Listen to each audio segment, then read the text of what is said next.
श्रीमद् भगवद गीता के 13वें अध्याय क्षेत्र क्षेत्रज्ञ विभाग योग को प्रश्नोत्तर के माध्यम से प्रारंभ करते हैं। अर्जुन कहते हैं, जो आपकी सगुण साकार रूप की उपासना करते हैं वे तो आपको अत्यंत प्यारे होते हैं।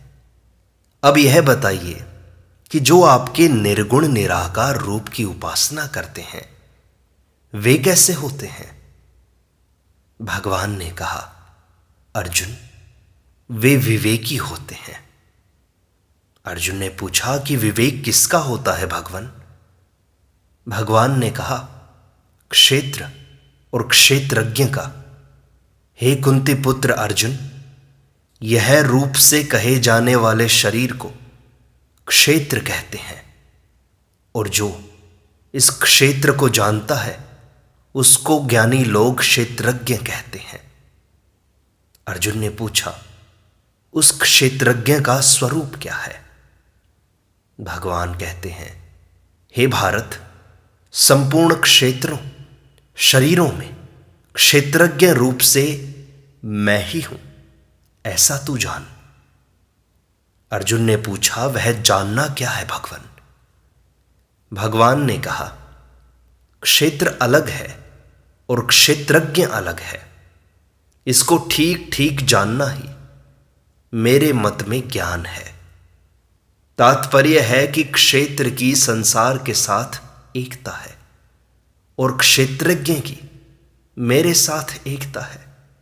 इसका ठीक ठीक अनुभव करना ही मेरे मत में ज्ञान है। अर्जुन ने पूछा, क्षेत्र और क्षेत्रज्ञ के ज्ञान के लिए कौन सी बातें जाननी आवश्यक होती हैं। भगवान ने कहा, 6 बातें जाननी आवश्यक होती हैं। क्षेत्र के विषय में 4 और क्षेत्रज्ञ के विषय में 2। वह क्षेत्र जो है जैसा है, जिन विकारों वाला है और जिससे पैदा हुआ है, तथा वह क्षेत्रज्ञ जो है और जिस प्रभाव वाला है, वह सब संक्षेप से तू मुझसे सुन। अर्जुन ने पूछा, तो इसका विस्तार से वर्णन कहां हुआ है भगवान। भगवान ने कहा, ऋषियों ने, वेदों की ऋचाओं ने और युक्ति युक्त तथा निश्चित किए हुए ब्रह्म सूत्र के पदों ने इसको विस्तार से अलग अलग कहा है। अर्जुन ने पूछा कि वह क्षेत्र क्या है भगवान। भगवान अब क्षेत्र का स्वरूप समझाते हैं। वे कहते हैं, मूल प्रकृति, समष्टि बुद्धि महत्त्व, समष्टि अहंकार, 5 महाभूत, 10 इंद्रियां, 1 मन और इंद्रियों के 5 विषय, ये 24 तत्वों वाला क्षेत्र है। अर्जुन ने पूछा कि वह क्षेत्र किन विकारों वाला है। भगवान ने कहा, इच्छा, द्वेष, सुख दुख, शरीर, प्राण शक्ति और धारण शक्ति, इन 7 विकारों सहित यह क्षेत्र मैंने संक्षेप से कहा है। अर्जुन ने पूछा कि विकारों सहित क्षेत्र यह रूप से अपने से अलग कैसे दिखाई दे भगवान। भगवान इस पर समझाते हैं कि अपने में श्रेष्ठता के अभिमान का अभाव, अपने में दिखावटीपन का न होना, शरीर, मन और वाणी से किसी को भी किंचित मात्र भी दुख न देना, क्षमा का भाव, शरीर, मन और वाणी की सरलता, ज्ञान प्राप्ति के लिए गुरु के पास जाकर उनकी सेवा आदि करना, शरीर और अंतःकरण की शुद्धि, अपने लक्ष्य से विचलित न होना, मन को वश में करना, इंद्रियों के विषयों से वैराग्य होना, अहंकार रहित होना, वैराग्य के लिए जन्म, मृत्यु, वृद्धावस्था और रोगों में दुख रूप दोषों के मूल कारण को देखना, आसक्ति रहित होना, स्त्री, पुत्र, घर आदि में तल्लीन न होना, अनुकूलता प्रतिकूलता की प्राप्ति में चित्त का सदा सम रहना, संसार से उपरति और मुझ में अव्यभिचारिणी भक्ति का होना, एकांत स्थान में रहने का स्वभाव होना, जन समुदाय में प्रीति का न होना, परमात्मा की सत्ता का नित्य निरंतर मनन करना, सब जगह परमात्मा को ही देखना। इन 20 साधनों से शरीर यह रूप से दिखाई देने लग जाएगा। शरीर को यह रूप से अपने से अलग देखना ज्ञान है, और इसके विपरीत शरीर को अपना स्वरूप देखना अज्ञान है। अर्जुन ने पूछा कि इस ज्ञान से प्राप्त होने वाला तत्व क्या है? भगवान ने कहा, ज्ञेय तत्व परमात्मा है। मैं उस ज्ञेय तत्व का वर्णन करूंगा जिसको जानने से अमरता की प्राप्ति हो जाती है। अर्जुन पूछते हैं, उस ज्ञेय तत्व का स्वरूप क्या है? भगवान कहते हैं, वह आदि अंत से रहित और परम ब्रह्म है। वह न सत कहा जा सकता है और ना ही असत कहा जा सकता है। फिर भी वह कैसा है भगवान? अर्जुन ने पूछा।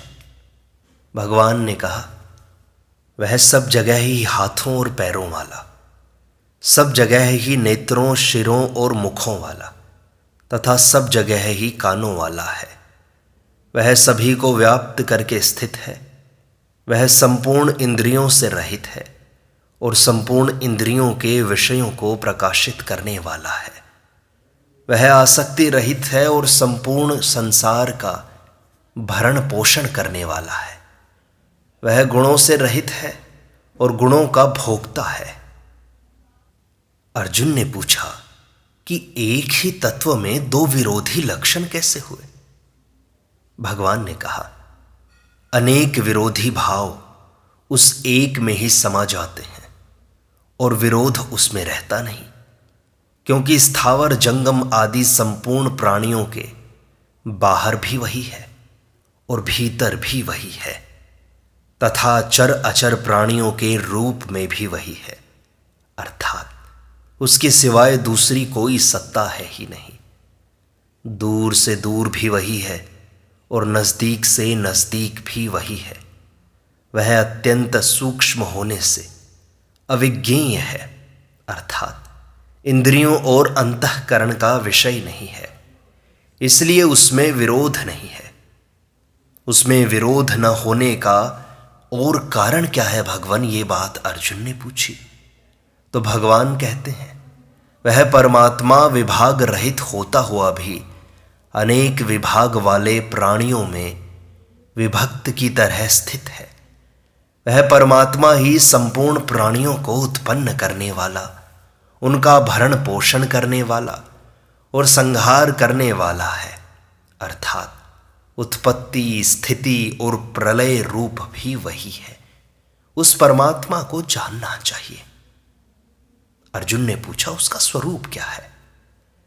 भगवान ने कहा, इंद्रियां, मन, बुद्धि आदि के द्वारा जितने ज्ञान होते हैं वे सभी उसी से प्रकाशित होते हैं, इसलिए वह संपूर्ण ज्योतियों का भी ज्योति है। उसमें अज्ञान का अत्यंत अभाव है। वह ज्ञान स्वरूप है, जानने योग्य भी वही है। वह ज्ञान से प्राप्त करने योग्य है। वह सबके हृदय में विराजमान है। अर्जुन ने पूछा कि और किस किस को जानना है और जानने का क्या माहात्म्य है भगवान? भगवान ने समझाया कि क्षेत्र, ज्ञान और ज्ञेय, इन तीनों को जानना है, जिनका वर्णन मैंने संक्षेप से कर दिया है। इन तीनों को ठीक ठीक जानने वाला मेरा भक्त मेरे भाव को प्राप्त हो जाता है, अर्थात उसको मेरे साथ अभिन्नता का अनुभव हो जाता है। अर्जुन ने पूछा, भक्त तो क्षेत्र, ज्ञान और ज्ञेय, इन तीनों को जानकर आपसे अभिन्नता का अनुभव कर लेता है, पर जो साधक केवल ज्ञान मार्ग पर ही चलना चाहता है उसके लिए क्या जानना आवश्यक है? भगवान ने कहा, उसके लिए प्रकृति और पुरुष इन दोनों को अलग अलग जानना आवश्यक है।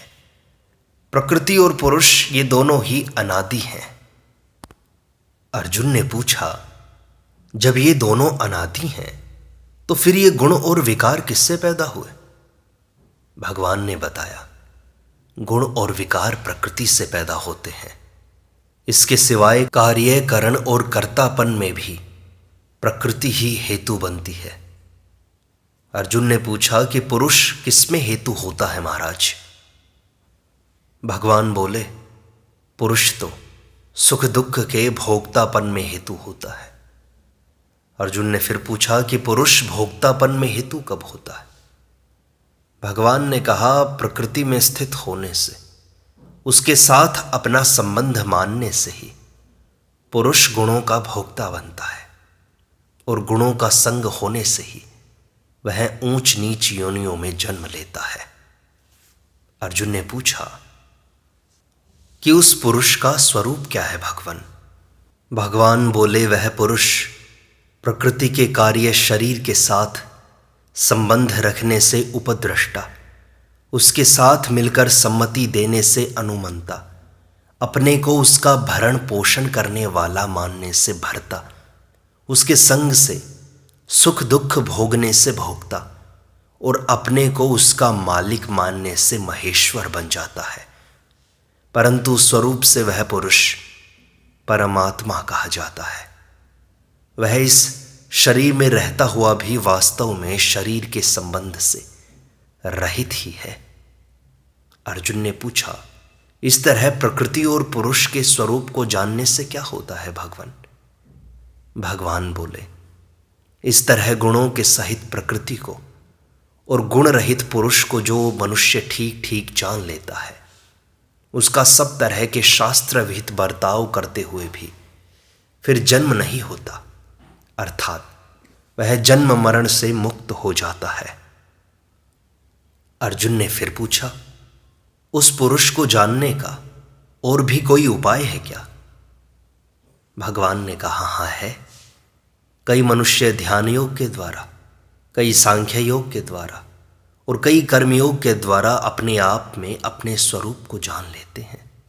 अर्जुन ने पूछा, और भी कोई सरल उपाय है क्या? भगवान ने कहा, हाँ है। जो मनुष्य ध्यान योग, सांख्य योग आदि साधनों को नहीं जानते, केवल जीवन मुक्त महापुरुषों की आज्ञा के परायण हो जाते हैं, वे भी मृत्यु को तर जाते हैं, अर्थात मुक्त हो जाते हैं। अर्जुन ने पूछा कि वे मृत्यु को कैसे तर जाते हैं भगवान? भगवान ने कहा, हे भरतवंशियों में श्रेष्ठ अर्जुन, स्थावर और जंगम जितने भी प्राणी पैदा होते हैं, वे सभी क्षेत्र और क्षेत्रज्ञ के माने हुए संयोग से ही पैदा होते हैं, ऐसा तू समझ। इसलिए क्षेत्र के साथ अपना संयोग न मानने से वे तर जाते हैं, जन्म मरण से मुक्त हो जाते हैं। अर्जुन ने पूछा, इस संयोग से छूटने के लिए मनुष्य को क्या करना चाहिए? भगवान ने कहा, 2 बातें करनी चाहिए। स्वतः सिद्ध परमात्मा के संबंध को पहचानना और प्रकृति से, शरीर से संबंध तोड़ना।